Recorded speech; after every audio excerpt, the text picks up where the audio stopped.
Hello friends, good morning, जय जगन्नाथ। चलतु आज आम कि नुआ करने को चेष्टा करवा। आलू अंडा और चिंगुड़ीर झोल करने को मुझे आलू अंडा को बॉयल हाँपाई रखीदी। ओधाणी बसई देती राति खावाई।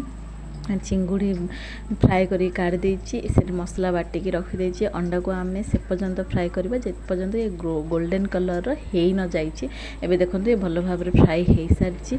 ए बॉयल होता आलू को भी आम फ्राए करवा कहीं बॉयल होता आलू को टिके जब आप फ्राए करेंगे गोल्डन कलर तो टेस्ट तार अलग आसे। ये देखो टमाटो आ पियाज भी भल भाव पकईकी कषिकी रेस्ट करदेवाई छाड़ देती। मसला भी दे ऐड कर देती।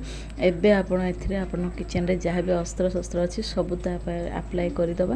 हल्दी गुंड, मर्च गुंड, मसला गुंड, लुण सब दे भल भाव फ्राए करिया। ये देखु मसला तेल छाड़ा आरंभ कर सारा। आम पकईदबा फ्राए होता चिंगुड़ी आउ फ्राए करथिबा अंडा आउ आलू। एठी स्वाद अनुसार लुण पकाई घोड़ाई दबा।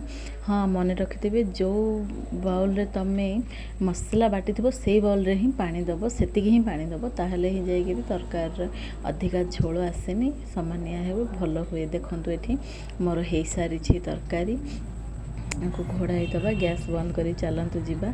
झील आज मो सहित खेलिया पड़े आसी। सी नुआ नुआ चित्र शिखुची से तेणु मो हाथ देह मुंड सबुति गारे पलाऊँ। झील सहित टाइम स्पेंड कर मजाटा टे अलग। यहीटा मो बयानटा।